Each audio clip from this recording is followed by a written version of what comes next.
Okay,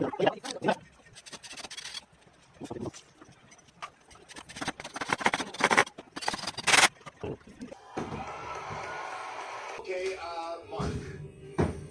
And would you like the number 7 or 23? I'll take 7, it's lucky. And where would you like it to go? 1.